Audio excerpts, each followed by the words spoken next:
dipaparkan Ibu Delvi, kain tenun. Oke. Baik Bapak Ibu hebat, selanjutnya pemateri puncak kita ya. Silahkan kepada Ibu Naomi Dian SPDI. Beliau bertugas di SD Negeri 74 Pagar Alam, sekaligus pelatih Kementerian Agama di Kota Pagar Alam. Kepada Ibu Naomi kami persilahkan. Halo Ibu Naomi.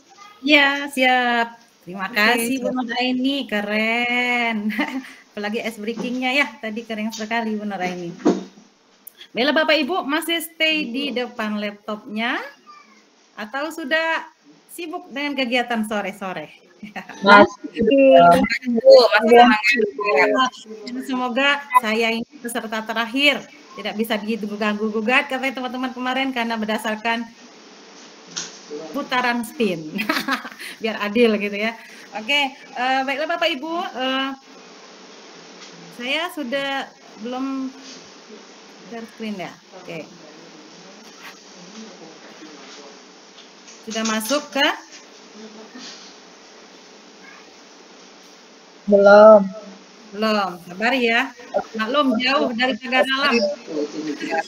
Sudah tampil, Ibu. Oke, sudah tampil. Bella Bapak Ibu, sebelum kami sharing itu berbagi praktik baik, apa sih yang pernah kami lakukan. Sebelumnya kami terima kasih dulu ini kepada Pak Randi sebagai Dutek tahun 2023, Ibu moderator yang hebat, dan tim pembatik impian yang saling dukung sampai hari ini kita bisa melaksanakan webinar kalibrasi keempat. Dan saya juga sangat terharu sekali Bapak Ibu hari ini. Saya didampingi oleh orang-orang hebat dari Pagar Alam, Masya Allah. Dari tadi saya lihat banyak sekali masuk-masuk. Ada pengawas pembina saya yang standby dari tadi, Masya Allah. Bapak Ismet, terima kasih. Ada Ibu Kepala Sekolah, teman-teman di sekolah. Dan ada lagi nih PP dan PP dan fasilitator Kota Pagar Alam, Masya Allah. Terima kasih atas dukungannya. Semoga menjadi pahala bagi Kota Pagar Alam. Amin. Baiklah Bapak Ibu, selanjutnya karena semakin sore jadi kami mungkin agak ngebut ya, ngebut sedikit, nggak apa-apa. Bapak Ibu juga boleh nih sambil kerja, sambil ngomong anak dan yang lain. Perkenalkan kami Naomi Dian, sarjana pendidikan Islam, ya guru agama pendidikan agama Islam SD Negeri 74 Kota Pagar Alam, yaitu Kota Besema. Nah, dari itu kami ngambil nanti Besema Fantastik ya. Selanjutnya. Nah, sebelum lanjut nih kita berbagi praktik baik. Ada yang mau menjawab? Kira-kira bisa pengalaman pribadi di rumah dengan anak-anak kita atau bisa dilihat lingkungan di sekitar kita. Apakah yang paling sering dipegang anak di rumah?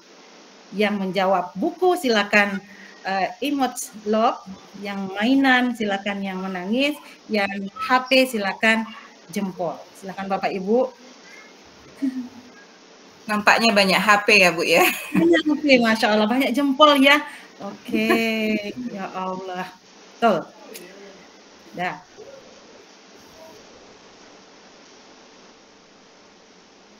Baik. Oke. Nah, dari jawaban tadi ternyata kebanyakan anak-anak kita di rumah dan anak-anak tetangga lingkungan kita di rumah itu pakai HP.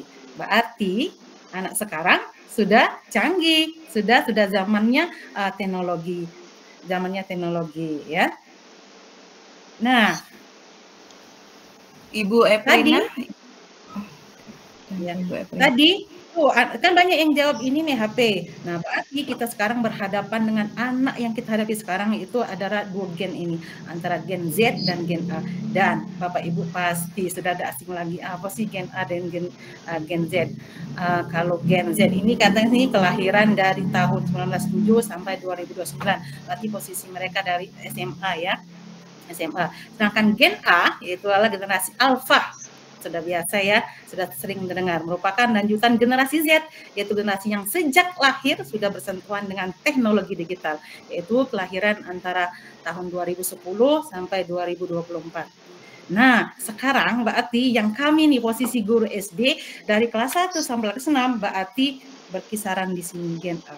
Terus apa yang harus kita lakukan? Apa kita masih tetap konvensional?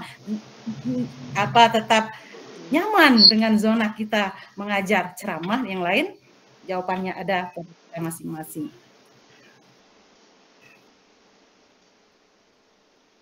Udah masuk? Nah, ada kata-kata, dua kata ini yang membuat saya semangat. Pertama kata Ki Hajar Dewantara, Bapak Ki Hajar Dewantara, fasilitasi peserta didik sesuai kodratnya, yaitu kodrat alam dan kodrat zaman.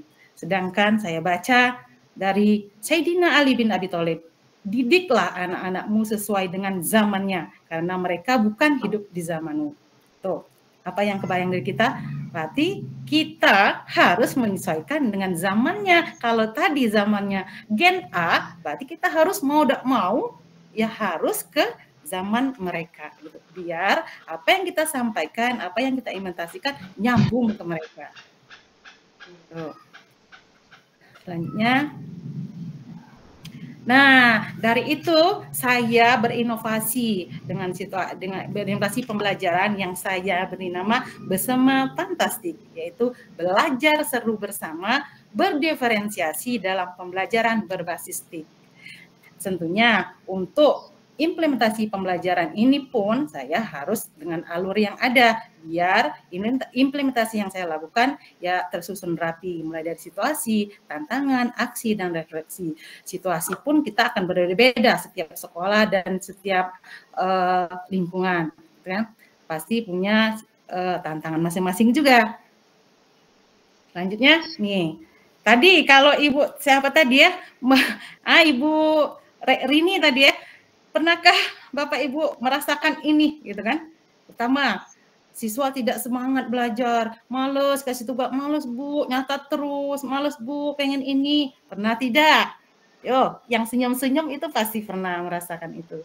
Atau siswa sering bertanya lagi asik-asik belajar, siswanya sering bertanya, jam berapa Bu? Jam berapa Pak? Atau bertanya, kapan istirahat Pak? Kapan istirahat Bu? Atau kapan pulang Pak Ibu? Tuh, sering kita mengalami itu pasti ya, senyum-senyum itu pasti merasakan. Atau seringnya siswa minta izin ke kamar mandi, Masya Allah, sampai saya merasa kok betahlah di kamar mandi ketika di kelas gitu kan. Nah, berarti ini ada sesuatu yang harus kita tumpaskan bersama.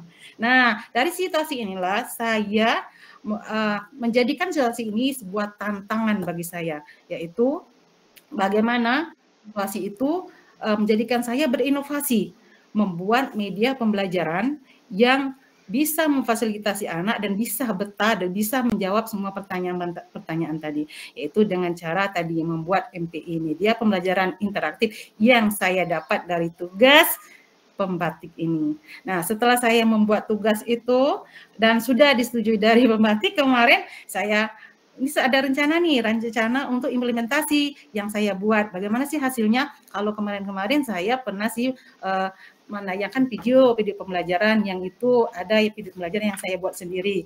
Tapi ternyata di sana memang menarik itu, tapi interaktif siswa di sana masih kurang. Nah, setelah membuat MPI ini, saya pikir ini lumayan interaktif, bagus gitu untuk anak dan bisa memfasilitasi anak tadi. Kata Pak Andika tadi, mau apa? Nak gaya belajar visual? Ada. Mau kinestetik? Ada. Nanti kita bicarakan selanjutnya, Bu. Nah, setelah saya membuat ini, untuk implementasinya, saya harus koordinasi dulu nih kepada kepala sekolah. Untuk peminjaman Chromebook dan yang lain. Ngasihkan ini seperti ini pas sekolah tentunya silakan implementasikan bagaimana nanti hasilnya, silakan koordinasikan ke kami semangat akhirnya Bapak Ibu ya, dan tentunya kolaborasi juga dengan rekan-rekan guru. Saya semangat sekali ya Bapak Ibu ya, saya ngomongnya cepat emang. Sebentar, ini masih. Nah, akhirnya tahaplah aksi. Bersama Fantastik, belajar seru bersama, berdiferensiasi dalam pelajaran berbasis TIK. Dengan utamanya yaitu MPI yang saya buat. Saya pembelajaran pendidikan agama Islam, tentunya mungkin sama sih cara buatnya. Atau tampilan pasti ada landscape, ada menu-menu yang lain. Tapi mungkin karena agama Islam, mungkin nanti saya buka lebih ke Islamik dia. Musiknya pun Islami sesuai dengan materi. Kayak saya buat kemarin itu mengasuh, mengenal Asmaul Husna. Nah, satu lagi Bapak Ibu, mungkin heran, kira-kira saya buat ini pakai aplikasi ini apa Bapak Ibu? Ada yang tahu? Masya Allah. Oke, bentar ya. Ya, saya membuatnya hanya dengan aplikasi sejuta umat, Bapak Ibu. Apa itu aplikasi juta umat? Atau aplikasi sangat familiar sekali. Kenapa saya buat ini? Ya sebenarnya saya anggap aplikasi ini salah satu aplikasi yang sudah sudah apa sih kerjasama ya dengan Kemendikbud, dan semua animasi, semua yang ada di Canva pun bisa kita akses secara gratis. Itu yang membuat saya tertarik kemarin Canva. Sedangkan yang lain kan banyak sih sebenarnya, kan SAC dan yang lain. Nah, kemarin ada titik tekannya, silakan Bapak Ibu, kata ini tutor itu kan, membuat MPI yang sesuai yang kamu apa pahami gitu kan, yang kamu pahami. Nah, waktu itu saya buat Canva. Alhamdulillah ternyata dengan Canva pun tetap bisa menarik dan tetap bisa interaktif, navigasinya juga sudah bagus Bapak Ibu. Jadi hanya pakai Canva ya saya Bapak Ibu, dan alhamdulillah lulus ke babak ke level ini. Nah, setelah dirancang, nah itu aksi. Kalau di aksi tetap ya Bapak Ibu, kan tadi kan kita membuat tetap ada rancangan pembelajaran nih, modul pembelajaran, biar pas implementasi kita tidak ngawur ngidul gitu. Jadi mulai dari dari mana gitu kan. Pertama dalam modul pembelajaran saya itu pembelajaran berdiferensiasi, yaitu MPI yang dipakai, media yang dimakan mengasuh. Model pembelajaran yang saya pakai waktu problem based learning yang sintaknya Bapak Ibu sudah tahu semua, dan nanti akan didukung beberapa aplikasi dalam asesmen pembelajaran. Sedangkan proses pembelajaran sama juga seperti modul-modul sebelumnya, modul-modul lainnya Bapak Ibu, seperti biasa ada pendahuluan, kegiatan inti, penutup, nanti kan ada salam, karena kami pendidikan agama nanti ada literasi ayat-ayat pendek dan literasi Asmaul Husna, tujuan pembelajaran, dan nanti kami juga mindfulness Bapak Ibu, yaitu bagaimana anak-anak bisa fokus. Itu sering kami lakukan sebelum pembelajaran. Kegiatan inti dan penutup sama seperti modul pembelajaran yang kita buat, sering kita buat bersama-sama. Selanjutnya, nih, sebenarnya saya pengen memutar ya Bapak Ibu proses pembelajaran di lapangan langsung, tapi karena waktu kemarin moderator juga 20 menit Bu ya. Nah, jadi saya ambil foto-fotonya saja ya Bapak Ibu. Ini foto saat pembelajaran anak-anak menggunakan MPI saya, yaitu MPI Mengasuh. Ya, senang, ada latihan, ada kuis, ada saya embedkan video pembelajaran di sana. Yaitu video pembelajaran yang pernah saya buat sendiri, dan ada kuis juga, kuisnya pakai word wall kemarin, dan banyak sekali Bu. Pokoknya kata Pak Dika tuh MPI ini paket komplit. Semuanya ada di sana. Ada animasi, video-video, foto, kegiatan, teks, latihan, kuis, bisa kita masukkan. Paket komplit ya. Ya. Aduh. Oke. Masuk ya Ibu moderator ya? Saya ngoceh aja nanti nggak masuk ini gambarnya. Ada Ibu tampil ya, sekarang proses. Nah, baru.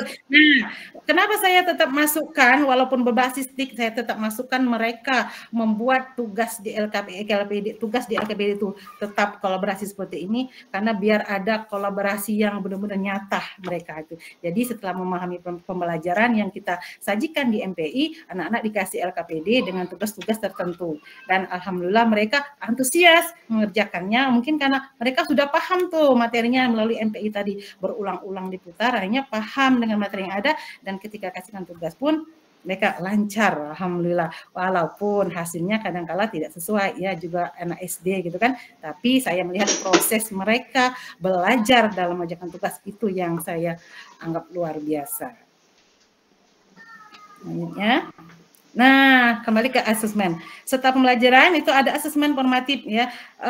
Kuis dan latihan yang di MPI itu hanya sebagai penguat ya, penguat materi, anak pendalaman materi, tetap kami menyampaikan asesmen yang ada ketika proses pembelajaran. Itu kami ambil word wall, bisa langsung dikerjakan di HP mereka masing-masing, dan bisa kami langsung seperti ini. Ini juga seru nih yang langsung, yang open the box ya, Bapak Ibu ya sudah tahu semua. Jadi anak-anak dipanggil satu-satu ke depan, seolah-olah mereka menyentuh, padahal mereka tidak. Sampai sekarang mereka pun tidak tahu kalau itu ibu gurunya yang mengelik, gitu kan? Tidak tahulah Bapak Ibu bagaimana caranya. Dan ada beberapa, saya ngajar